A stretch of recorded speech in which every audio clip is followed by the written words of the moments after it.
ومن يضلل فلا هادي له ونشهد أن لا إله إلا الله وحده لا شريك له ونشهد أن سيدنا وحبيبنا وشفيعنا وسندنا محمدا عبده ورسوله صلى الله تعالى عليه وعلى آله وأصحابه وسلم تسليما كثيرا أما بعد فأعوذ بالله من الشيطان الرجيم بسم الله الرحمن الرحيم والعصر إن الإنسان لفي خسر إلا الذين آمنوا وعملوا الصالحات وتواصوا بالحق وتواصوا بالصبر.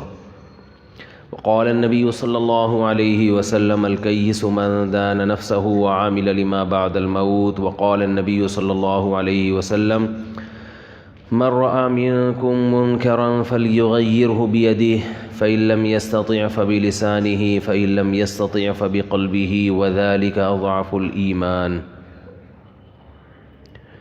قرآن مجید کی ایک صورت اور رسول اللہ صلی اللہ علیہ وسلم کی دو حدیثیں پڑھی ہیں. دعا ہے کہ اللہ تعالیٰ صحیح طرح سے بات کہنے کی، سننے کی، سمجھنے کی اور پھر عمل کی توفیق عطا فرمائے. پچھلے جمعہ ایک موضوع میں نے شروع کیا تھا کہ منکر یعنی گناہ سے بچنا بھی ضروری ہے اور دوسروں کو گناہ سے بچانے کی کوشش کرنا بھی ضروری ہے. کتنا ضروری ہے؟ جتنا خود بچنا ضروری ہے. رسول اللہ صلی اللہ علیہ وسلم نے ارشاد فرمایا پچھلی امتوں میں ایک شخص تھا جو ہر وقت اللہ کا ذکر کرتا تھا. پہلے میں ایک چھوٹی سی بات آپ کو بتا دوں، کیونکہ جو درمیان میں جو سگنل آتے ہیں نا بیان کے دوران وہ بڑی قیمتی ہوتے ہیں. کچھ بیان کے دوران موضوع سے ہٹ کے کچھ باتیں دماغ میں اللہ تعالیٰ ڈالتے ہیں جب ممبر پہ بیٹھتا ہوں. تو لوگ کہتے ہیں کہ آپ موضوع سے ہٹ گئے، مگر وہ موضوع سے ہٹنا اس لیے ضروری ہوتا ہے کہ اگر میں اس کو ہائی لائٹ نہ کروں تو پھر وہ الگ سے موضوع بنا کر اس پہ بات بولو بھائی ہوتی نہیں. دیکھو ایک سفر ہوتا ہے ٹرین میں، اس میں ٹرین آپ کی مرضی سے نہیں رکتی، اس میں آپ ٹرین کی مرضی سے رکتے ہو. بعض دفعہ وہ جنگل میں رک جاتی ہے، بعض دفعہ اسٹیشن پہ بھی نہیں رکتی جہاں رکنا ہوتا ہے. اور بس میں بھی ایسا ہی ہوتا ہے کہ جہاں آپ نے رکنا ہے جب پیشاب آ رہا ہے تو روک نہیں رہا، اور جب ڈرائیور کو پیشاب آیا تو ایسی جگہ پہ روک لیا جہاں رکنا مناسب نہیں تھا. لیکن جب آپ اپنی گاڑی میں سفر کرتے ہیں تو اس میں فائدہ یہ ہوتا ہے کہ جہاں رکنا چاہیں بولو بھائی رک جاتا ہے. جدھر بچے کو پیشاب آ رہا ہے گاڑی روکو، سائڈ پہ لگاؤ بھی جہاں دل. ہم تو ایک دفعہ اپنی گاڑی پہ آ رہے تھے تو راستے میں بکریوں کا ریوڑ نظر آیا اندرون سندھ. تو میں تو رکوا کے گاڑی، ہم کھیتوں میں گھس جاتے تھے، وہ ریوڑ دیکھتے تھے یار یہ کون سی نسل کی بکری ہے، دمبا کتنے کا دے گا. تو وہ کہ اپنی گاڑی ہے بھائی، یہ مزہ آتا ہے اس میں، آدمی کو یہ فائدہ ہوتا ہے کہ آپ کہیں بھی گاڑی روک سکتے ہیں.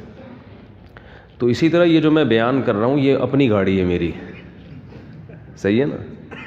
کوئی ایسا نہیں ہے کہ ہمیں کوئی گن پوائنٹ پہ کسی نے بٹھایا ہوا ہو کہ یہ ٹاپک پر آپ نے بات کرنی ہے، یا گورنمنٹ نے اپنی تعریفوں کے لیے یا اپنی مخالفت کے لیے یا کسی بھی کام کے لیے بٹھایا ہوا ہو.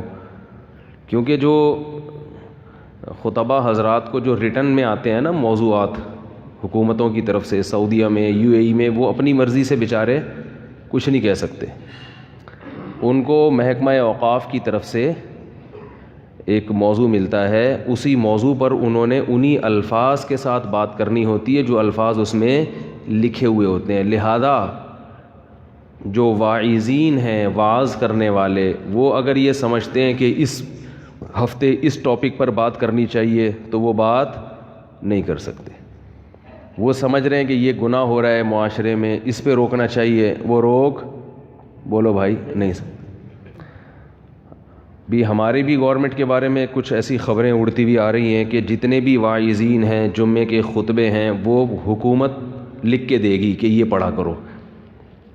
اور دلیل یہ دی جاتی ہے کہ کیونکہ فرقواریت بہت پھیل رہی ہے اور بہت کچھ غلط ہو رہا ہے ممبروں سے، تو اس لیے حکومت کہے گی کہ یہ موضوعات ہونے چاہیے. تو یہ غلط ہے. اگر آپ نے علماء کو پابند کر لیا کہ یہ ٹاپک ہے تو اصلاح معاشرے کا کام ختم ہو جائے گا. یہ بات درست ہے کہ تخریب کا کام بھی ختم ہو جائے گا، کیونکہ ممبر سے جیسے اصلاح ہو رہی ہے تخریب بھی ہو رہی ہے. تو اصلاح کے چکر میں یعنی تخریب کو ختم کرنے کا وہ طریقہ اختیار کرنا کہ سلے سے اہل حق کے زمانے بھی بند ہو جائیں، یہ طریقہ کبھی بھی مفید نہیں ہوتا. یہ بالکل ایسے ہے جیسے 2 نمبر ڈاکٹر بہت ہیں تو آپ نے 1 نمبر پہ بھی پابندی لگا دی. اب آپ نے ڈاکٹر کو بتایا کہ فلاں مریض جب آئے گا تو اس کو یہ دوا لکھ کے دینا ہے اور فلاں پیشنٹ جب آئے گا تو اس کو یہ والا ٹیکہ لگانا، تو ڈاکٹر مانے گا آپ کی بات؟ وہ کہے گا پڑھا لکھا میں ہوں یا تم ہو؟ کیا خیال ہے بھائی؟ پڑھا لکھا میں ہوں تو اس کا میں اپنی مرضی سے علاج کروں گا، میں بتاؤں گا کہ کس مریض کو کیا چاہیے، یہ حکومت نہیں بتائے گی. تو کیونکہ ڈاکٹر کا جو فزیشین ہوتا ہے اس کا کام ہی یہی ہے کہ وہ ہر کیس کا الگ اسٹڈی کرتا ہے. کوئی لگی بندی کتاب نہیں ہے کہ جو پیٹ کا مریض ہے اس کو یہ دینی ہے، جو نزلے کا مریض ہے اس کو یہ دینی ہے، جو کینسر کا مریض ہے اس کو، یہ کوئی لگا بندہ قانون نہیں ہے. ڈاکٹر کا مطلب ہی یہ ہوتا ہے کہ وہ تجویز کرے کہ یہ والا پیشنٹ کون سی دوا کا تحمل رکھتا ہے، کون سی میڈیسن ہے جو برداشت کر پائے گا، کون سی برداشت نہیں کر پائے گا. اس کے جو سر میں درد ہے تو اس کو پین کلر کی ضرورت ہے یا کوئی اور مسئلے کی وجہ سے سر میں درد ہو رہا ہے. اس کو جو زکام ہے تو اس کی ریزن کیا ہے. تو جیسے ڈاکٹر کے شعبے میں اگر حکومت زبردستی ٹانگ اڑائے تو ڈاکٹری کے شعبے کی ایسی کی تیسی ہو جائے گی. ڈاکٹروں کے بارے میں تو حکومت یہ مانتی ہے، علماء کو پابند کر رہی ہے کہ آپ کو جو ہم لیٹر دیں گے یا آپ کو جو محکمہ اوقاف کی طرف سے تقریر ملے گی آپ نے وہی کرنی ہے. اس سے علماء کی جو تقریریں ہیں وہ وعظ کم، نصیحت کم اور خبر نامہ زیادہ بن جائے گی. جیسے کہ عرب کنٹریز میں، سب کی بات نہیں کر رہا، اکثر علماء کی میں نے بھی وہاں تقریریں سنی ہیں، وہ تقریریں کم لگ رہی ہوتی ہیں اور خبر نامے کا یعنی اسٹائل خبر نامے والا ہوتا ہے کہ جیسے ایک وہ نیوز چینل میں نیوز والا پڑھ کے سنا رہا ہوتا ہے نا ایسے وہ بھی حکومت کی طرف سے پڑھ کے سنا رہے ہوتے. تو یہ واعظ کا انداز نہیں ہے. اصلاح معاشرہ اس طرح سے نہیں ہوتا. اصلاح معاشرہ کے لیے ضروری ہے کہ جو معاشرے کی اصلاح کرنے والا ہے اس کے دل میں درد ہوتا ہے، ایک جذبہ ہوتا ہے، وہ خود سلیکٹ کرتا ہے اپنے حالات، اپنے علم کی بنیاد پہ، تجربے کی بنیاد پہ کہ کس وقت میں نے کس ٹاپک پر بات کرنی ہے اور کس اسٹائل میں کرنی ہے. بات آ رہی ہے سمجھ میں؟ مثال کے طور پر ہمارے شیخ جب بیان کیا کرتے تھے تو اگر کوئی بیان کے دوران جمائی لیتا تو اسی وقت بیان کا موضوع چینج کر کے اس کو منع کرتے کہ جب بھی جمائی آئے تو منہ پر ہاتھ رکھا کرے. فرمائی کیا عجیب اسٹائل ہے، منہ پھاڑ کے جو ہے نا مجھے دیکھ رہے ہو. کیوں؟ اس لیے کہ بھائی یہ ایک موقع ہے، ایک چیز بری ایک مثال دے رہا ہوں میں. جمائی تو ایک ہلکی سی چیز ہے، اگر کوئی منہ پھاڑا بھی لے تو اتنا بڑا مسئلہ نہیں، ایک مثال سے سمجھانے کے لیے. کیونکہ اصلاح کا جذبہ ہے تو وہ ٹاپک کو چھوڑ کر ان کو سمجھانا شروع کرتے تھے کہ بھئی یہ کیا اونٹ کی طرح منہ کھول رہے ہیں. تو لکھے ہوئے خطبوں میں اکثر ایسا نہیں ہوتا. تو اصلاح کا جس کے اندر بھی جذبہ ہوگا وہ خود سلیکشن کرے گا، خود سوچے گا کہ آج میں نے کس ٹاپک پر بات کرنی. ممکن ہے وہ ایک ہی ٹاپک کو 1 سال تک ہی کھینچتا رہے. حضرت حکیم اختر صاحب رحمہ اللہ تعالی ہر بیان بدنظری کے خلاف کرتے تھے. ہر بیان میں اس کا تذکرہ لازمی آتا تھا کہ بدنظری چھوڑ دو، نامحرم عورتوں کو دیکھنا چھوڑ دو. ہر بیان اگرچہ ٹاپک یہ نہ بھی ہو تو بھی اس کا تذکرہ ضرور لاتے تھے. کیوں؟ ان کا ایک نظریہ تھا کہ بھئی آج اس برائی میں تقریباً ہر نوجوان مبتلا ہے، ہر دفعہ اس کو چھیڑنا بولو بھائی ضروری. اگر حکومت ہمیں پابند کر دے کہ اس موضوع پر آپ نے بات کرنی ہے تو پھر 4 شادیوں پر تو ہم زندگی میں کبھی بھی بات بولو بھائی کر نہیں سکیں گے. کیا خیال ہے؟ جبکہ میں سمجھتا ہوں کہ معاشرے کو اس کی بھی بہت سخت، اتنی بیوہ عورتیں، اتنی طلاق یافتہ عورتیں اور مردوں میں زنا اور عورتوں میں زنا، تو پھر ہم تو منہ بند ہو جائے گا ہمارا. پھر ہم یہی کہیں گے کہ آج حکومت نے یہ بیان کیا, آج یہ خطاب کا ہمیں آرڈر آیا ہے, پڑوسیوں کے حقوق, ٹھیک ہے نا. ٹھیک ہے. تو جی کیا ہو گیا؟ تو اس سے اصلاح معاشرہ نہیں ہوتا. تھوڑا بہت فائدہ تو ہو جائے گا. لہذا جو تخریب کاری ممبروں سے ہو رہی ہے, ممبر کا غلط استعمال بھی ہو رہا ہے, تو اس کا اصل حل یہ ہے کہ نمبر 1, ہر شخص کو ممبر پہ بیٹھنے کی اجازت, بولو بھائی, نہ دی جائے. ہر شخص کو فتویٰ دینے کی اجازت, بولو نا یار, نہ دی جائے.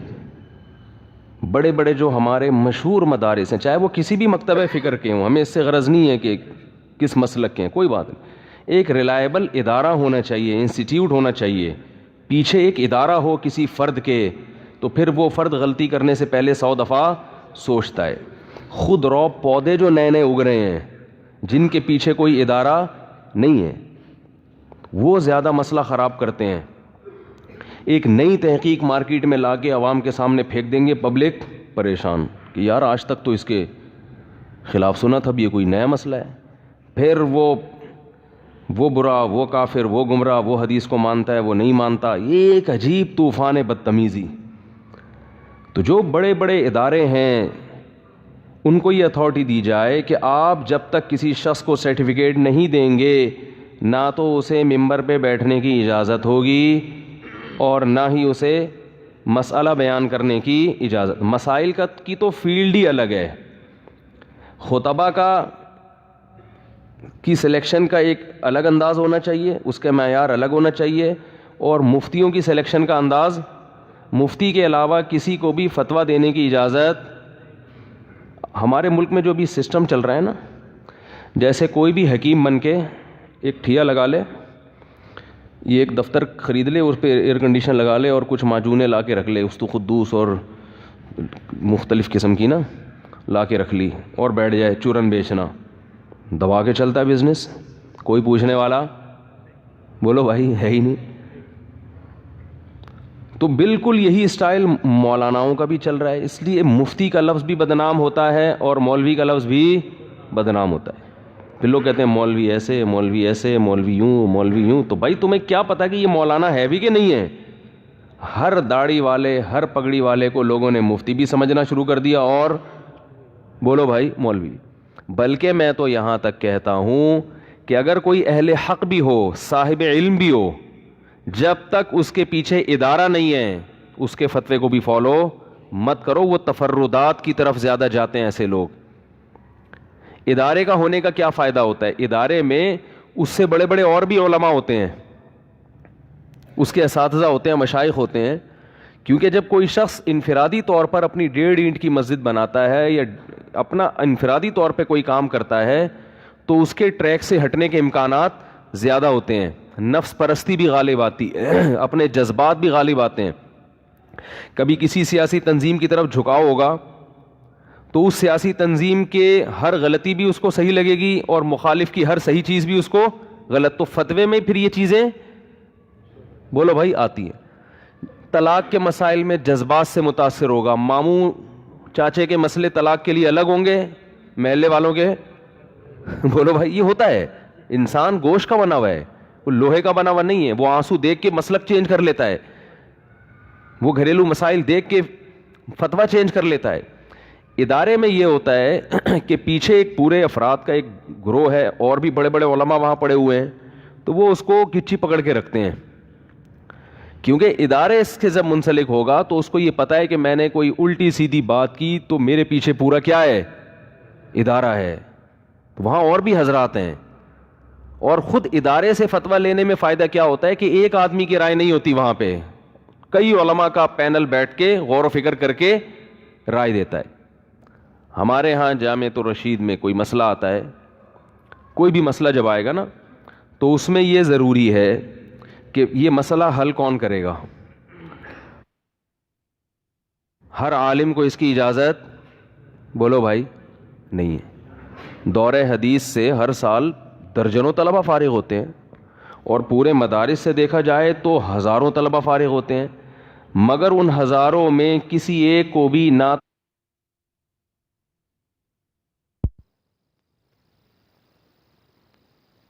دارالعلوم کو رنگی اجازت دیتا ہے کہ وہ فتویٰ دیں؟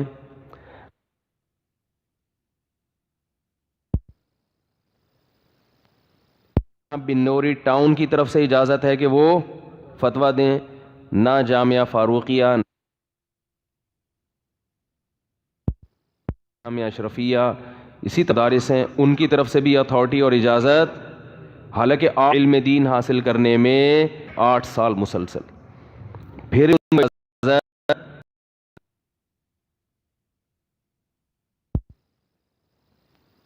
نہیں ہوتی، نہیں ہے، بلکہ اس کے والے ہوتے ہیں ان کو پھر باقاعدہ مفتی کا کورس کرایا جاتا ہے.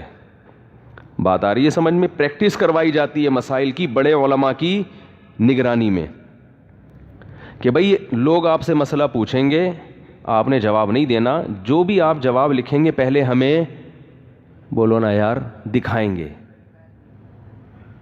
ہمیں سے مراد جو بڑے علماء ہیں، جو 40 سال سے یہ کام کر رہے ہیں، جن کے بال سفید ہو گئی یہ فتویٰ لکھتے لکھتے، ان 2 بڑے علماء کو آپ دکھائیں گے، وہ پھر دیکھتے ہیں، اور پھر 2 سال 3 سال دارالعلوم کرنگی میں کم از کم 3 سال کی پریکٹس ہوتی ہے. 3 سال تک صبح و شام اس طالب علم کو تحقیقی کاموں میں لگایا جاتا ہے کہ جب کوئی مسئلہ آئے تو آپ نے ریسرچ کرنا ہے قرآن سے، حدیث سے، فقہ کی کتابوں سے، اور وہ ریسرچ کر کے مارکیٹ میں لانے کی آپ کو اجازت نہیں ہے، وہ بڑے مفتیوں کو آپ نے دکھانا ہے. وہ 3 سال تک اس کی کریکشن میں ہی لگے رہتے ہیں. 3 سال کے بعد پھر سب کو پھر بھی اجازت نہیں ملتی. چند مخصوص طلبہ ہوتے ہیں جن کو وہ ادارہ منتخب کرتا ہے کہ یہ ہمارے ادارے میں اب کس فتوے کا کام کرنے کے قابل، بولو نا یار، ہو گئے. لیکن وہ معاون مفتی بنتا ہے، اس کو بھی مفتی، بول لو پابندی لگی ہوئی ہے کیا، اس کو بھی مفتی نہیں کہتے، معاون مفتی. کیا مطلب؟ اب یہ ادارے نے اس کو سلیکٹ کر لیا ہے، اب باہر سے جو بھی مسائل آئیں گے تو اس کے حوالے کیے جائیں گے، یہ مسائل حل کرتا رہے گا، اور بڑے علماء کی نگرانی میں اس پہ ان کے سگنیچر، ان کے دستخط کے ساتھ یہ فتویٰ پبلک میں. تو جامعۃ الرشید میں اصول ہے کم از کم 2 سینئر مفتی، ایک مفتی تو وہ جس نے وہ لکھا ہے اس کی تحقیق ہوگی، اس کے بعد پھر 2 پرانے اس سے، کیونکہ ہمارا دین ایسا نہیں ہے کہ سارے پرانے ختم ہو گئے اب نئے خضر و پودے پیدا ہو رہے ہیں، تو صدیوں سے چلا آ رہا ہے. تو 2 سینئر مفتی اس کو اچھی طرح دیکھیں گے، اس کے نوک پلک کو درست کریں گے. 3 آدمیوں کی رائے متفق ہوگی، 3 مفتیوں کی، ایک وہ جو جونیئر ہے اور 2 وہ جو سینئر ہیں. اس کے بعد اس پہ سگنیچر ہوں گے اور اس پہ اسٹیمپ لگے گی، اس کے بعد وہ پبلک کے ہاتھوں میں جائے گا. یہ پروسیس ہے جو صدیوں سے ہمارے مدارس میں چلا آ رہا ہے، اور یہ صحابہ کے دور سے شروع ہوا ہے. صحابہ کرام کے شاگردوں میں ہر شخص کو مسئلہ بتانے کی اجازت، بولو بھائی، نہیں تھی. مخصوص صحابہ تھے جو مفتی تھے، انہی کو اجازت تھی، کسی اور کو اجازت نہیں تھی. اور ان میں فتوے کے حوالے سے جو صحابی سب سے زیادہ مشہور ہوئے ہیں وہ حضرت عبداللہ ابن مسعود رضی اللہ تعالیٰ عنہ ہیں. علامہ ابن تیمیہ رحمہ اللہ تعالیٰ فرماتے ہیں کہ ابن مسعود اور ان کے شاگردوں میں کو جتنی اللہ نے فتوے کے معاملے میں شہرت عطا کی ہے، اتنی شہرت کسی اور صحابی کے حصے میں نہیں آئی. اور پھر ان کے شاگرد، پھر ان کے شاگرد، پھر انہی کے شاگردوں میں امام ابو حنیفہ. تو یہ جو عبداللہ بن مسعود کے شاگرد تھے علقمہ اور اسود، ان کو عبداللہ بن مسعود نے اجازت دی فتویٰ دینے کی. ان کے شاگرد تھے ابراہیم نخعی، ان کو عبداللہ بن مسعود کے شاگردوں نے اجازت دی کہ آپ فتویٰ، بولو بھائی، دے سکتے ہیں. ابراہیم نخعی رحمہ اللہ تعالیٰ بہت بڑے تابعین میں ان کا شمار ہوتا ہے، بہت سارے صحابہ کی زیارت کی انہوں نے. پھر ابراہیم نخعی رحمہ اللہ تعالیٰ کے سینکڑوں شاگرد تھے، لیکن انہوں نے سب کو اجازت نہیں دی. ان کی جانشینی اختیار کی ہے حماد الکوفی، جو کوفہ کے مشہور محدث ہیں. یہ سارے قرآن کو بھی جانتے تھے، حدیثوں کو بھی جانتے تھے، لیکن اس کے باوجود اجازت مخصوص لوگوں کو ملی ہے. ہر قرآن و حدیث کے جاننے والے کو مسائل بتانے کی اجازت نہیں ہے، کیونکہ صحیح حدیث میں ہے بلغوا عنی ولو آیا فرب حامل فقہ غیر فقیہ، مجھ سے کچھ بھی سنو آگے پہنچا دو. اس لیے کہ بہت سے لوگ علم کی بات یعنی حدیث جانتے ہیں، سمجھتے بولو نا یار, نہیں, یہ حدیث کے الفاظ ہیں. ہم کہتے ہیں بس جب بھی حدیث آئے تو فوراً عمل کر لو, تو اللہ کے نبی بتا رہے ہیں کہ حدیث جانتے سب ہیں, یعنی بہت سے لوگ جانتے ہیں مگر سمجھتے نہیں ہیں. وہ حدیثیں جن کا مسائل سے تعلق ہے, جن کا واضح و نصیحت سے تعلق ہے, ان کی بات نہیں, وہ تو سب کو, جس کو فضائل والی حدیثیں. احادیث کی بھی دو قسمیں, ایک فضائل والی اور ایک مسائل والی. فضائل والی اور ہیں, مسائل والی اور ہیں. فضائل والی تو امت نے کتابیں لکھی ہیں, سب پڑھو. مسائل کے لیے مخصوص لوگ ہیں, مخصوص لوگ. تو یہ جو کہتے ہیں نا بس فلاں ایک حدیث پیش کر دی فلاں مسئلے پر ایک حدیث, اور وہ حدیث آ گئی تو سارے فقہا کو کیا کرنا شروع کر دیا, بے وقوف. تو ابراہیم نخعی کے شاگرد حماد الکوفی, پھر حماد الکوفی کے جانشین امام ابو حنیفہ رحمہ اللہ تعالی, امام ابو حنیفہ کے جانشین امام ابو یوسف اور امام محمد. لیکن امام حنیفہ کے دور میں ایک اچھا کام یہ ہوا کہ اب تک جو کام ہو چکا تھا اس کو ریٹن فارم میں, ارے بولو گے تو بات آگے چلے گی یار, بالکل کتنی خاندانی باتیں کر رہا ہوں آپ کے سامنے میں.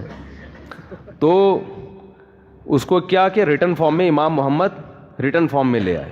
جیسے حدیثیں چلتی آ رہی تھیں لیکن ریٹن فارم میں اس کو لانے کی کوشش سب سے پہلے حضرت عمر بن عبدالعزیز رحمہ اللہ تعالیٰ, جو 5ویں خلیفہ سمجھے جاتے ہیں, انہوں نے کہا کہ ضائع ہو جائیں گی, ریٹن میں لے کر آؤ. تو فقہ لکھا بعد میں گیا ہے, یہ نہیں کہ یہ لوگ کہتے ہیں نا یہ حنفی شافی تو نبی کے دور میں تھے نہیں تو بعد میں پیدا ہوئے ہیں. تو وہی مسائل ہیں ریٹن فارم میں کیا ہوئے ہیں, بعد میں آئے ہیں. تو ان میں کچھ رائے میں چونکہ اختلاف بھی تھا, صحابہ کے دور سے چلا آ رہا تھا, تو اس اختلاف کو ان اصحاب کی طرف, ان مجتہدین کی طرف منسوب کر دیا گیا جو اس کے کیا تھے, بانی تھے. امام حنیفہ کے شاگرد نے جو فقہ کو مرتب کیا تو اس کو فقہ حنفی کہا جانے لگا. اس کا یہ مطلب نہیں کہ وہ نبی کا فقہ نہیں ہے. جیسے بخاری کی حدیث کو کہتے ہیں حدیث بخاری ہے, تو بھئی ہے تو محمدی حدیث. بخاری کیونکہ اس کے لکھنے والے کون ہیں, امام بخاری, اور امام بخاری کی رائے کا بھی اس میں دخل ہے کیونکہ ان کی رائے میں یہ صحیح حدیثیں تھیں, تو ہم نے ان کی رائے پر اعتماد کر کے ان حدیثوں کو کیا مان لیا, صحیح, کیونکہ سب امت نے اس کو فالو کیا. تو میں یہ عرض کر رہا تھا کہ یہ سلسلہ آج تک رکا نہیں ہے, شاگردوں کے شاگرد, شاگردوں کے شاگرد, اور یہ وہ شاگرد تھے جو پوری زندگیاں اپنے استاذ کے ساتھ وقف کر دیا کرتے تھے, اس کی نگرانی میں علم حاصل کرتے تھے. بات آ رہی ہے سمجھ میں؟ تو میں اپنا سلسلہ بھی آپ کو عبداللہ بن مسعود تک بتا سکتا ہوں. جتنے اس وقت ملک کے اندر مفتیان کرام ہیں, ان تمام نے فتویٰ سیکھا ہے اپنے استاذ سے جو مفتی ہیں, اور ان کے استاذ بھی کیا تھے, خطیب نہیں, واعظ نہیں, وہ تو بہت سارے ہیں, یا پیر و مرشد نہیں, باقاعدہ کیا ہونا ضروری ہے, مفتی. اور مفتی کا مطلب اس نے خود 10-15 سال کسی بزرگ کی نگرانی میں کام کیا ہو, پھر اس کے استاذ نے بھی 15-20 سال کسی بزرگ کی نگرانی میں.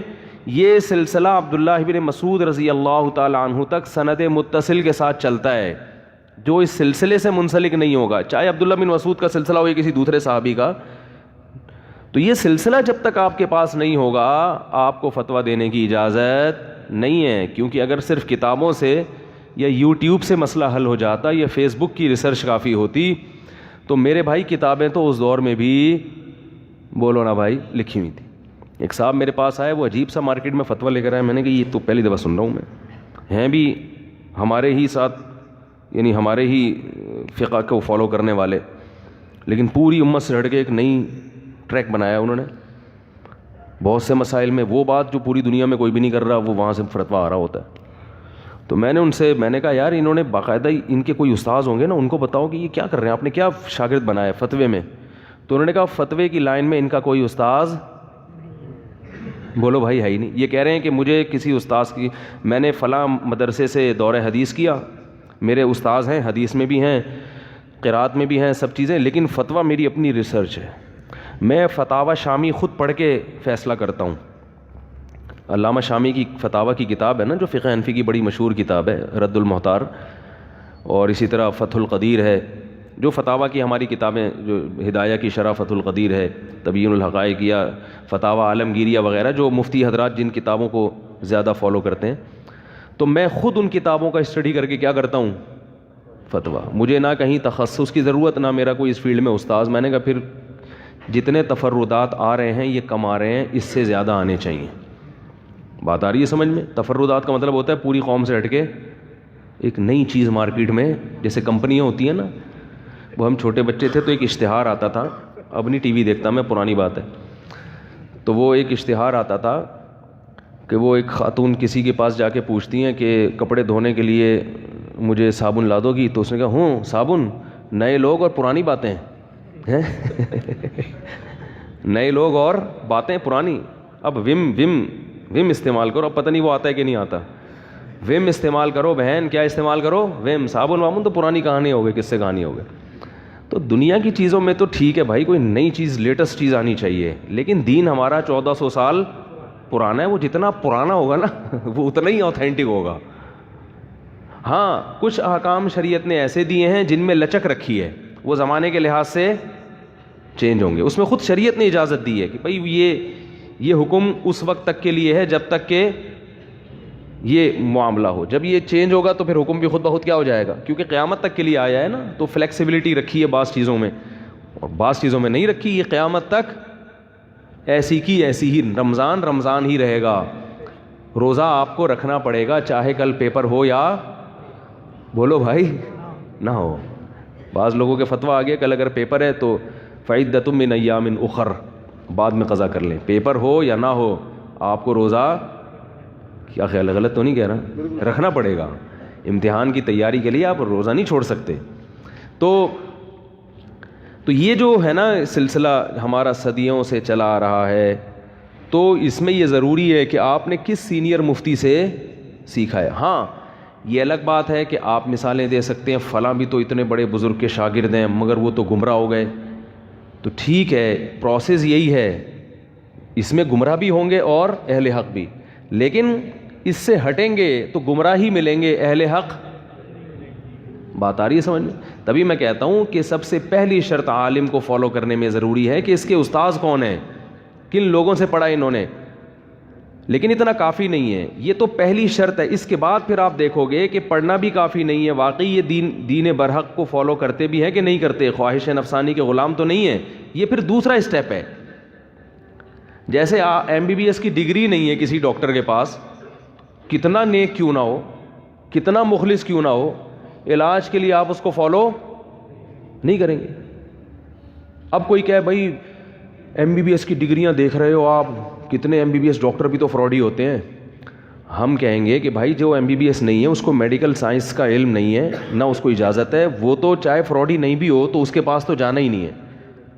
ہاں MBBS کی ڈگری ہونا بھی کافی نہیں ہے. ہونے کے بعد پھر اگلے اسٹیپ میں ہم دیکھیں گے کہ یہ مخلص بھی ہے یا نہیں ہے، یہ اپنے فیلڈ میں ماہر بھی ہے یا نہیں ہے.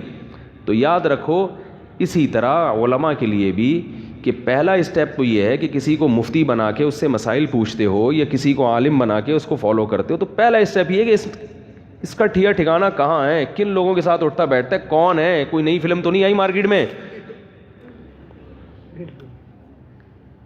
جتنی نئی فلمیں مارکیٹ میں آ رہی ہیں اس کو لوگ اتنا زیادہ فالو کر رہے ہیں. یار کوئی نہیں آئی ہے، بڑی لایا استاد کسی کی. ہاں جو پرانی فلم ہے، معذرت یار میں کیسی کیا کروں، سمجھانا پڑتا ہے نا اس زبان میں. جو پرانی فلمیں چل رہی ہیں جو جن کے بزرگوں سے علماء سے تعلقات ہیں، ان میں بھی پھر اتنا کافی نہیں ہے. پھر اگلا اسٹیپ یہ ہے کہ پھر ان کے بیان میں بیٹھو یا ان کے سے دیکھو کہ یہ جمہور سے یا ہٹ کے تو کوئی نیا فتویٰ تو نہیں لے کر آ رہے، امت کو گمراہ تو نہیں کر رہے. وہی اسلام جو صدیوں سے چلے آ رہا ہے اسی کا بتا رہے ہیں، کچھ اور لے کر آ رہے ہیں. کچھ اور لے کر آ رہے ہیں تو ختم نہیں ماننا، چاہے کیسا ہی قرآن و حدیث کا لیبل لگائے، کیونکہ یہ امت گمراہی پہ جمع نہیں ہو سکتی. یہ کیسی بات ہے کہ اس کو قرآن حدیث سمجھ میں آیا، صدیوں سے لوگوں کو نہیں آیا. ایک مرتبہ جناب جاوید احمد غامدی صاحب سے کسی نے سوال پوچھا کہ آپ جو کہتے ہیں کہ شادی شدہ عورت کو زنا کی سزا میں مرد ہو یا عورت اس کو رجم نہیں کیا جائے گا. وہ یہ کہتے ہیں کہ شادی شدہ عورت یا مرد اگر زنا کرے تو اس کو رجم نہیں کیا جائے گا. جناب جاوید احمد غامدی صاحب کی رپورٹ ہے یہ، بلکہ اس کو بھی کوڑے لگائے جائیں گے. جبکہ پوری امت کیا کہتی ہے، شادی شدہ مرد اور شادی شدہ عورت اگر زنا کرے تو اس کی سزا کیا ہے، اسلام میں؟ رجم، اس کو زمین میں گاڑ کے پتھروں سے مار کے ہلاک کیا جائے گا. حکومت کرے گی یہ کام، آپ نہ کرنا شروع کر دیں. حکومت پر لازم ہے کہ وہ یہ سزا دے اگر گواہوں سے ثابت ہو جاتا ہے. تو کسی خاتون نے ان سے سوال کیا کہ یہ تو پوری امت کہہ رہی ہے، چاروں ائمہ جو بڑے بڑے محققین تھے، امام حنیفہ، امام مالک، امام شافعی، امام احمد بن حنبل اور جتنے صحابہ جمہور سب یہی کہتے آ رہے ہیں، تو یہ کیسے کہہ رہے ہیں کہ پھر آپ کی رائے کچھ اور ہے؟ تو انہوں نے جواب دیا کہ ہم قرآن و حدیث کے پابند ہیں، یہ سب محقق تھے، بڑے اچھے لوگ تھے، مگر ہم ان کی ریسرچ کے پابند بولو بھائی نہیں. اس کو کہتے ہیں کلمۃ حق ارید بها الباطل. بات ٹھیک ہے مگر جو اس سے جو آپ نتیجہ اخذ کر رہے ہو وہ کیا ہے؟ غلط. اصل میں خاتون کا سوال یہ نہیں تھا، وہ بیچاری خاموش ہو گئی. میں ہوتا تو میں کہتا کہ میرا سوال یہ نہیں ہے کہ قرآن و حدیث کو کون فالو کر رہا ہے کون نہیں کر رہا. میرا سوال یہ ہے کہ اتنی بڑی امت کو 1400 سال میں اب تک قرآن و حدیث سمجھ میں کیوں نہیں آیا؟ اتنی بڑی مسٹیک اس امت سے، یعنی یہ تو ایک غیر مسلم جب اسلام قبول کرے گا کہے گا یار تمہارا تو پورا اسلامی مشکوک ہے، تمہیں 1400 سال میں تم جن لوگوں کو سب سے بڑے محقق کہتے ہو، غیر مسلم جب اسلام کا مطالعہ کرتے ہیں تو وہ سب سے پہلے محمد صلی اللہ علیہ وسلم کی شخصیت کو پڑھتے ہیں، پھر وہ خلفائے راشدین کو پڑھتے ہیں کہ یہ کون تھے کیا تھے، پھر وہ حدیث کے باب میں امام بخاری کو، امام مسلم، ان کی سیرت کو پڑھتے ہیں، اور جو قانون کو مرتب کرنے والے فقہا ہیں جن کو ریسرچر کہا جاتا ہے، محقق کہا جاتا ہے، ان میں وہ چاروں ائمہ کو پڑھتے ہیں. پوری دنیا میں جس نے بھی اسلام پڑھنا ہے نا، اسلام کو سمجھنا ہے، کسی غیر مسلم سے آپ پوچھ لیں وہ اسی کو پڑھتا ہے کہ بھئی ان کے محقق جو جنہوں نے قانون کو وضع کیا ہے، لکھا ہے، وہ کون ہے؟ تو وہ امام حنیفہ کا نام آئے گا، امام شافعی، امام مالک، احمد بن حنبل، کیونکہ پوری امت انہی کو فالو کرتی آ رہی ہے. تو وہ اس کو پڑھتے ہیں. تو وہ کہے گا غیر مسلم کہ یار آپ لوگوں سے اتنے بڑے مسئلے میں، کیونکہ زمین میں گاڑ کے پتھر سے مارنا یہ کوئی چھوٹا مسئلہ، کیا خیال ہے بھائی؟ کوئی چھوٹا سا مسئلہ تھوڑی ہے یہ. کیا نہیں، اتنے بڑے مسئلے میں اتنی بڑی مسٹیک ہو گئی، اور ایک دو آدمیوں سے نہیں بلکہ لاکھوں ہزاروں فقہا، محدثین، علماء، مفتیان کرام، مبلغین سبھی سے ہو گئی. تو اس کا مطلب کیا ہے کہ وہ پورا دین اس کی نظر میں بولو بھائی مشکوک. وہ کہے گا یار پھر اس سے چھوٹے مسئلے میں تو اس سے بڑی بڑی غلطیاں ہوئی ہوں گی. اور پھر وہ جناب جاوید احمد غامدی صاحب پہ بھی اعتماد بولو نا، کہے گا یار جب اتنے بڑے بڑے لوگوں سے اتنی بڑی بڑی غلطیاں ہو سکتی ہیں تو یہ جو 15ویں صدی کے پروفیسر ہیں ان سے تو اس سے بھی بڑی ہو سکتی ہے. اس کا مطلب یہ جیسے عیسائیت مشکوک ہے، اس کا ہمیں نہیں پتا کہ وہ محفوظ ہے یا نہیں، تو اسلام بھی کیا ہے؟ غیر محفوظ ہے. اسلام بھی محفوظ نہیں ہے. تو یہ اس طریقے سے لیبل اسلام کی خدمت کا، مگر حقیقت میں اسلام کی جڑوں کو کھوکھلا کیا جا رہا ہے. بات سمجھ میں آ رہی ہے کہ نہیں آ رہی ہے؟ آ رہی ہے نا، الحمدللہ. تو پہلا اسٹیپ تو میرے بھائی آپ نے یہ دیکھنا ہے کہ یہ کن لوگوں کے ساتھ اٹھنا بیٹھنا، کون ہے، کہاں سے آیا بھائی، مریخ سے تو نہیں آیا کوئی. تو یہ پہلی. اس کے بعد اتنا کافی نہیں ہے، کیونکہ بہت سے لوگ جو ہوتے اہل حق ہیں، یعنی علم بھی صحیح ہے مگر اس علم کو چھپاتے ہیں، مصلحت پسندی کا، غیر ضروری مصلحت پسندی کا شکار ہو جاتے ہیں، مالی مفاد کا شکار ہو جاتے ہیں. یہ ہر فیلڈ میں، سیاستدانوں میں بھی ہیں، سائنسدانوں میں بھی ہیں. یہ جو سائنسی تحقیقات ہوتی ہیں نا، مجھے ایک سائنٹسٹ نے ہی بتایا کہ ہر تحقیق میں یہ ضروری نہیں ہے کہ اس سائنٹسٹ نے اخلاص کی بنیاد پہ یہ تحقیق، بعض دفعہ اس کے اپنے مفاد ہوتے ہیں. پیسہ بھی کھلایا جاتا ہے کہ یہ والی رپورٹ پیش کر دو. سگریٹ جو ہے نا، سگریٹ، آپ پرانے ڈاکٹروں کی تحقیق وہ دیکھیں تو سگریٹ کے فضائل بتایا کرتے تھے ڈاکٹر. مجھے ہمارے ایک دوست ہیں، انہوں نے ریسرچ کی ہے، 1920 یا پتہ نہیں 35 کے اخبار نکالے، اس میں ڈاکٹروں کی جو اسٹیٹمنٹ ہے کہ سگریٹ 25 بیماریوں کا علاج ہے، باقاعدہ ڈاکٹروں کی. لندن کے پرانے اخبار کے ساشے دکھائے انہوں نے ہمیں، جو انہوں نے سیو کیے ہوئے. تھروٹ انفیکشن، یہاں پہ نا گلے کا انفیکشن درست ہوتا ہے، یہ ہوتا ہے، یہ پتہ نہیں کیا کیا. حالانکہ وہ ڈاکٹر تھے، لیکن وہ اشتہارات کیوں لگائے ڈاکٹروں نے؟ اس لیے کہ سگریٹ کمپنیوں نے ان کو کیا دیے تھے؟ بولو بھائی، پیسے. ایک دفعہ میں کسی ہوٹل پہ کھڑا تو ایک ڈاکٹر صاحب نے چائے کے فضائل پر نا ایک لگایا ہوا تھا پوسٹر، چائے دماغی طاقت کے لیے مفید ہے، کینسر کے لیے وغیرہ وغیرہ. یہ بھی بکواس ہے معذرت کے ساتھ.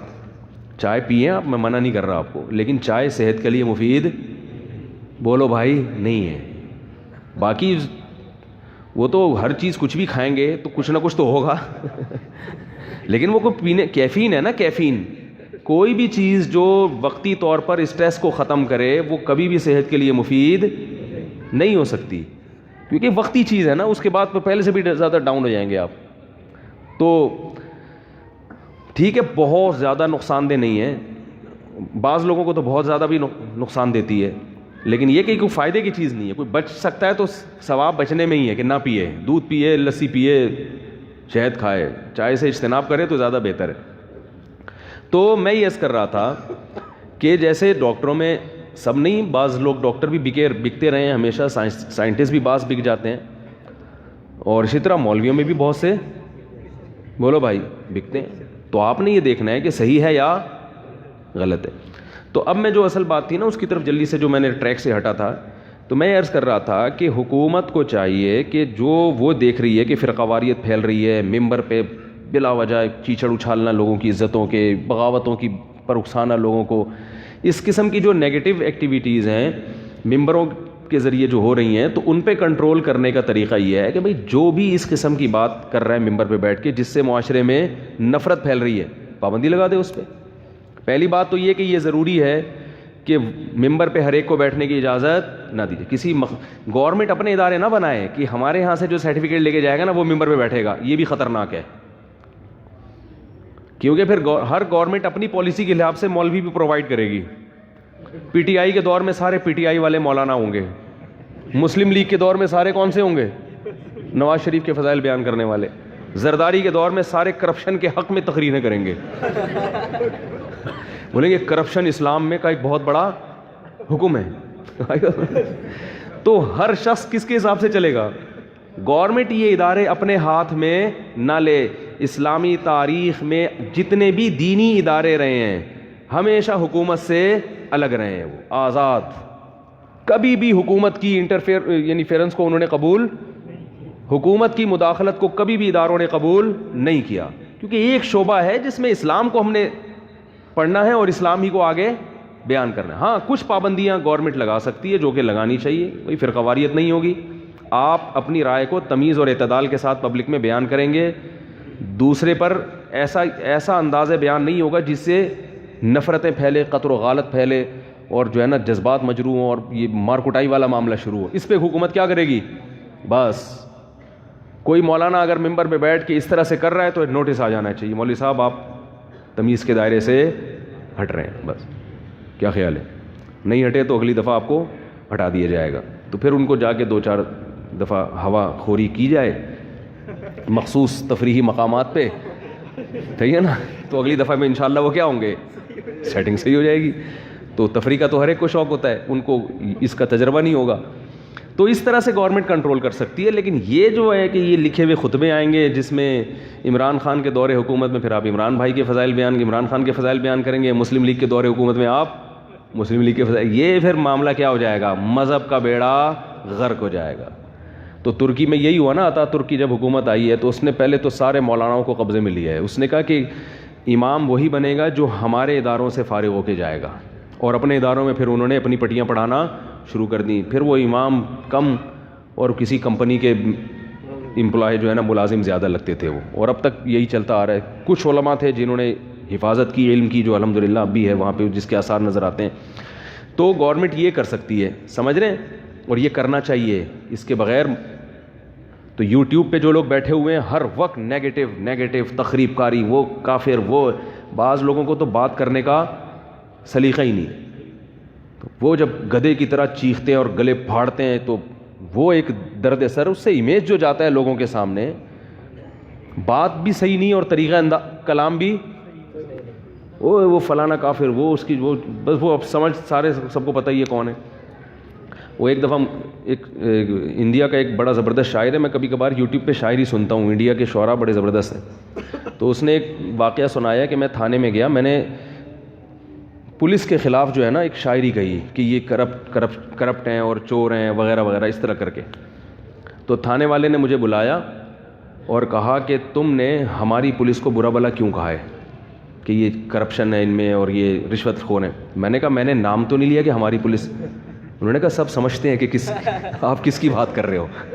جب بھی آپ بات کرو گے تو سب سمجھتے ہیں کہ کس کی بات ہو رہی ہے. تو کچھ لوگ ایسے ہیں یوٹیوب پہ کہ جب بھی میں بات کروں گا کہ تخریب کاری پھیلا رہے ہیں اور ہر وقت منفی چیزوں کو ہائی لائٹ کرنا لوگوں کی, تو اس میں نام لینے کی ضرورت نہیں ہے, سب سمجھتے ہیں. تو اس قسم کی چیزوں پہ گورنمنٹ کیا کرے, پابندی لگائے, تاکہ لوگوں میں یہ چھوٹے چھوٹے مسائل, رفع الیدین, ٹانگے عامی, یہ اس پہ لے کے جو ایک طوفان بدتمیزی کھڑا کیا بھائی, تو صدیوں سے اختلافی چلے آ رہے ہیں. میں بچپن میں شوافے کے ساتھ رہا ہوں, شافی مسلک کے لوگ, وہ رفع الیدین کرتے تھے, ہم نہیں کرتے تھے. آج تک ہم نے بھی کبھی ان کو نہیں چھیڑا اور کبھی انہوں نے بھی ہمیں نہیں چھیڑا. ہم یہ جانتے ہی نہیں تھے کہ سعودی عرب میں بھی ایسا ہی ہے. جدہ میں ایک مسجد میں گیا, وہاں امام, اکثر امام تو حنفی مسلک کو ہی فالو کرتے ہیں, بہت سارے امام جو ہے نا وہاں پاکستانی, بنگلہ دیش کے. عرب کبھی امام کو بھی نہیں کہتے کہ ہم رفع الیدین کر رہے ہیں تم کیوں نہیں کر رہے. تو وہ کہتے ٹھیک ہے یہ بھی صحیح ہے, اور اگر کوئی رفع الیدین والا آگے چلا جائے تو بھی ٹھیک ہے. یہ مسئلہ کہاں ہے زیادہ, بولو بھائی, یہ یہاں ہے, اور پوری دنیا میں کہیں نہیں ہے, پوری دنیا میں کہیں نہیں ہے. تو حکومت ان چیزوں پہ کنٹرول کرے, یقیناً حکومت کی ذمہ داری ہے. تو میں جو ٹریک سے اترا تھا, میں ذرا اس طرف آ جاؤں. میں کہنا کیا چاہ رہا تھا, بات اتنی لمبی ہو گئی. یہ جو میں نے حدیث پڑھی ہے کہ پچھلی امتوں میں ایک شخص تھا جس جو ہے وہ بہت زیادہ عبادت گزار تھا. تو یہاں سے ایک بات میرے ذہن میں آئی تھی, پھر اس ذہن میں آنے والی بات سے دوسری بات ذہن میں آ گئی تھی. تو ابھی پہلی والی بات میں نے بیان نہیں کی ہے. وہ بات یہ تھی کہ دیکھیں جو واعظین ہوتے ہیں, خطبہ ہوتے ہیں, ان میں دو قسم کے ہیں. ایک تو 2 نمبر ہوتے ہیں, ایک 1 نمبر ہوتے ہیں. جو 2 نمبر ہیں ان کی تو میں بات ہی نہیں کر رہا نا. تو وہ تو 2 نمبر جو ہوتے ہیں وہ پھینکو ہونے میں 1 نمبر ہوتے ہیں. بات آ رہی ہے سمجھ میں, وہ پھینکو ہونے میں 1 نمبر ہوتے ہیں. کیا کیا قصے کہاں. بھی میں کل یوٹیوب پہ میں نے کسی کا بیان سنا یزید کے خلاف. ہم بھی کوئی یزید کی کوئی تعریفیں نہیں کرتے کہ, لیکن مخالفت میں حد سے تجاوز, من گھڑت قصے, کہانیاں, روایتیں. بھائی ہم کب کہہ رہے ہیں ہم کو یزید کوئی نہ نبی ہے, نہ صحابی ہے, نہ فرشتہ ہے, ہمیں نہ اس کی حمایت کا شوق, اور نہ ہم یہ کہتے ہیں کہ مخالفت میں حدود سے تجاوز. لیکن چونکہ پبلک میں ذہن بنا ہوا ہے کہ وہ امام حسین کی محبت, اس بات کو سمجھتے ہیں کہ یزید کو پہ لعنت کی جائے. پہلے یہ ذہن بنایا کہ جو یزید پہ لعنت نہیں کرے گا وہ امام حسین سے مخلص نہیں ہوگا. یہ ذہن بھی آپ نے خود ہی بنایا ہے. عبداللہ ابن عمر بڑے جلیل القدر صحابی, وہ تو یزید کے ہاتھ پہ بیعت ہو گئے, تو کیا ان کو بھی امام حسین کا سے نفرت کرنے والا کہو گے, صحابی رسول کو؟ وہ نبی کے نواسے سے غداری کر سکتے ہیں؟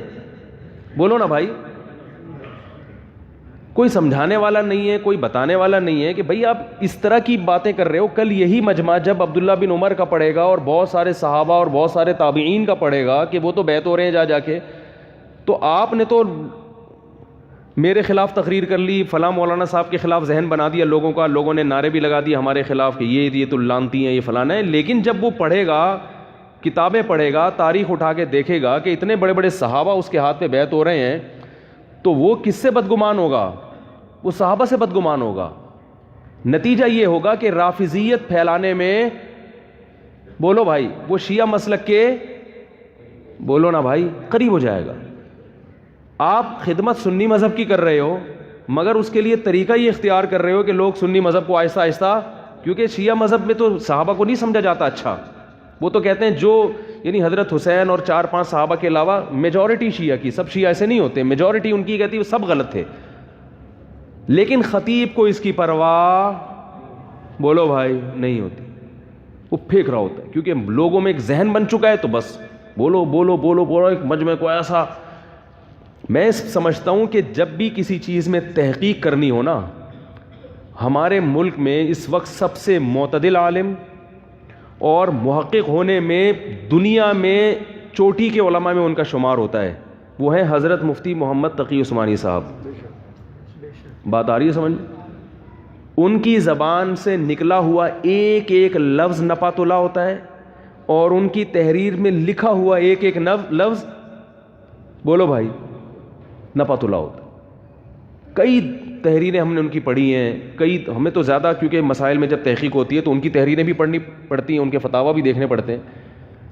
تو ایسا لگتا ہے, ہم ساتھی جب آپس میں بیٹھ کے بات کرتے ہیں کہ یار ایسا لگتا ہے کہ یہ ایک لفظ لکھنے سے پہلے بھی 100 دفعہ سوچتے ہیں, ایک ایک لفظ بولنے سے پہلے 100 دفعہ سوچتے ہیں. ہمیں نہیں ملتا کہ ان کے بیان میں کوئی ایسی بات ہو کہ ان کو پھر ہم یہ کہیں کہ یار یہ غلط ہو گیا. یعنی ہم جب غور کرتے ہیں ہم کہتے ہیں اس سے اچھے الفاظ اس بات کو بیان کرنے کے لیے ممکن تھے ہی نہیں.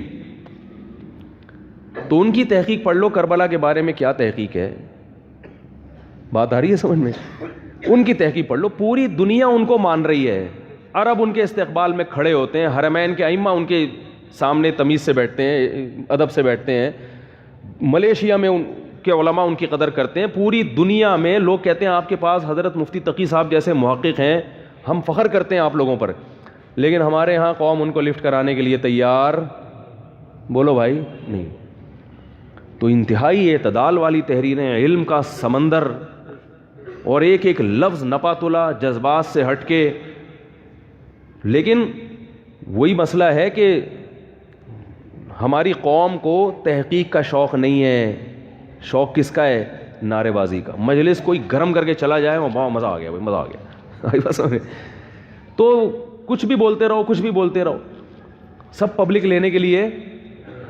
ابھی کل پھر مجھے کسی نے, وہ ایک پرانے ذاکر صاحب تھے, وہ ان کی دوبارہ سے بھیج دی کہ نئی فلم ہے. میں نے کہا میں برداشت نہیں ہے. ایک دفعہ مردے زندہ ہو چکے ہیں وہاں پہ. وہ کدھر ہوئے تھے, کہاں پر, نیپال میں نا. تو میں نے کہا, میں نے نہیں سنا واقعی, اب تک کلپ نہیں سنا. میں نے کہا ایک دفعہ مردے زندہ ہو کے کچھ چیزیں ہوئی تھیں, مجھے نہیں پتا وہ مردے کہاں گئے زندہ ہو کے, لیکن اب پتہ نہیں کیا ہوا ہے زندہ. میں نے کہا میں نہیں, واقعی نہیں سنا. انہوں نے بھیجا کہ میں نے کہا میں نہیں سن رہا بھائی, میرا پورا بیان پھر انہیں چیزوں پہ خرچ ہو جاتا ہے, میں نہیں سن رہا بھائی. تو سمجھ میں آ رہی ہے بات. میں نے کہا ہم نہیں سنیں گے بھائی, کچھ بھی ہو. اب تک نہیں سنا میں نے, کیونکہ اب اس سے زیادہ کچھ رہا نہیں نا. مردے زندہ ہونے کے بعد کیا زندہ کرو گے بھائی اب تم. تو میں نے ایک شیعہ سے کہا, ایک شیعہ ہے یہاں پر بیٹھتے ہیں, کہ میرا ان سے کوئی معاملہ پڑتا ہے کسی مالی لین دین میں. تو میں نے ان سے کہا یار یہ کچھ بندہ دوسرا بٹھا دو. ہمارا آپ سے ٹھیک ہے مسئلہ کی اختلاف اپنی جگہ, ہم شیعہ مذہب کو درست نہیں مانتے, ہم سنی مذہب کو فالو کرتے ہیں, لیکن وہ اپنی جگہ, وہ تو بہت ساری چیزیں ہیں جن کو ہم نہیں مانتے. عیسائیوں کا ایک الگ مذہب ہے, یہودیوں کا الگ مذہب ہے, ٹھیک ہے نا. تو اور بہت ساری فروعی میں اختلافات ہمیں, بعض مسئلوں میں اہل حدیث سے بھی اختلاف ہے, بعض میں بریلوی حضرات سے بھی, وہ اپنی جگہ. میں نے کہا لیکن کوئی بندہ تو ایسا بٹھاؤ نا جس کو کوئی تمیز والا آدمی سن تو سکے. کیا چیزیں اپنے آپ کو اپنے ہاتھوں سے کیوں بدنام کر رہے ہو؟ یعنی اپنے آپ کو بدنام کرنے کے لیے کیوں اس قسم کی چیزیں آپ لوگوں نے بٹھائی ہوئی ہیں لا کے؟ کوئی پڑھا لکھا بندہ نہیں ملتا آپ لوگوں کو. وہ کہہ رہے ہیں ہاں یار بات تو صحیح ہے آپ کی ہے. ٹھیک ہے, خود کہہ رہا تھا وہ, بات تو صحیح ہے آپ کی. کہہ رہے بالکل ٹھیک کہہ رہے ہو مولوی صاحب. تو یہ خطیب کی دو قسمیں بتا رہا ہوں, ایک نمبر ہوتے ہیں, ایک 2 نمبر. تو 2 نمبر جو ہے نا وہ پھینکنے میں کیا ہوتے ہیں, 1 نمبر ہوتے ہیں. اور جو 1 نمبر خطیب ہوتے ہیں, 1 نمبر کا مطلب یہ کہ ان کے دل میں واقعتاً قوم کی اصلاح کا جذبہ ہوتا ہے. بات آ رہی ہے سمجھ میں؟ قوم کی اصلاح کا واقعتاً ان میں جذبہ ہوتا ہے. ایسے بہت سارے خطبہ ہیں ہمارے ملک میں, وہ تو یوٹیوب پہ چند مشہور ہو جاتے ہیں, لیکن پنجاب میں صوبہ سرحد میں, سوری KPK میں, اتنا اچھا نام تھا صوبہ سرحد, یار چینج کر دیا, خیبر پختونخوا بنا دیا اس کو. خیر خیبر پختونخوا میں اور بلوچستان میں بڑے بڑے علماء ہیں, ہندوستان میں بڑے بڑے واعظین ہیں. تو لیکن ہمارے ہاں ایک افسوس کے ساتھ یہ کہنا پڑتا ہے کہ ہمارے زیادہ تر واعظین میں روایات میں بالکل بھی احتیاط نہیں ہے. ایسا لگتا ہے ان کی تحقیق ہی نہیں ہوتی روایات. موضوع من گھڑت روایتیں, ضعیف حدیثیں, بہت روانی کے ساتھ, اگرچہ ان کا جذبہ اچھا ہے اور ان کو نہیں پتا ہوتا کہ یہ ضعیف ہے یا من گھڑت ہے, لیکن وہ لا رہے ہوتے ہیں. اور بعض علماء کا نظریہ یہ ہوتا ہے کہ بھائی فضائل میں ضعیف حدیث کو بیان کرنا جائز ہے. یہ ایک اختلافی مسئلہ ہے کہ جائز ہے یا نہیں, لیکن اس میں بھی فضائل میں ضعیف ہو, موضوع من گھڑت تو نہ ہونا. اور بعض چیزیں ایسی ہوتی ہیں جو فضائل میں تو ہوتی ہیں, لیکن اس سے وہ یہ سمجھ رہے ہوتے ہیں کہ فضائل میں ہے, لیکن حقیقت میں وہ کس میں ہوتی ہے, مسائل سے اس کا تعلق ہوتا ہے. اس سے لوگ ایک مسئلہ خود بخود اخذ کر رہے ہوتے ہیں. ابھی میں مثالیں نہیں دوں گا, میں ایک اصول بیان کر کے بات آگے چلا رہا ہوں کہ جب بھی واعظین کی تقریروں کو سنا کریں تو کوئی بھی حدیث سامنے آ گئی تو آگے اس کو پارسل بولو بھائی مت کیا کریں. تو ان سے تھوڑا سا پوچھ لیں کہ حضرت اس کا کوئی حوالہ ہو اور اس کا کوئی جو ہے نا وہ کوئی ہے بھی ہے, سر اور پاؤں بھی ہے کہ نہیں ہے اس کا. بعض علماء اس کا اہتمام کرتے ہیں کہ وہ روایات میں, جیسے حضرت مفتی تقی عثمانی صاحب, ان کے بیان جہاں سے سنو جدھر سے سنو بہت اوتھینٹک ہوتا ہے, بہت مستند ہوتا ہے, کیونکہ علم کا خزانہ ہے وہ. لیکن ہمارے ہاں ان کو لفٹ بولو بھائی نہیں کرائی جا رہی. اور اللہ نہ کرے دنیا سے اگر جب وہ جائیں گے, سب نے جانا ہے, پھر مضامین شائع ہونا, پھر اخبار میں مضامین آئے گا وقع علامہ اور بحر العلوم اور فلانا, اور پھر بہت سے لوگ یار ہمیں تو پتہ ہی نہیں تھا پاکستان میں اتنے بڑے کوئی عالم دین بھی موجود تھے. تو سمجھ میں نہیں آ رہی میرا خیال ہے, آ گئی یہاں تک. تو میں اب اصل موضوع کی طرف آتا ہوں, موضوع کے لیے وقت بچا ہی نہیں ہے. تو میں انشاءاللہ پھر اگلے ہفتے اس پہ بات کروں گا جو میں نے حدیث پڑھی ہے کہ نبی صلی اللہ علیہ وسلم نے ارشاد فرمایا.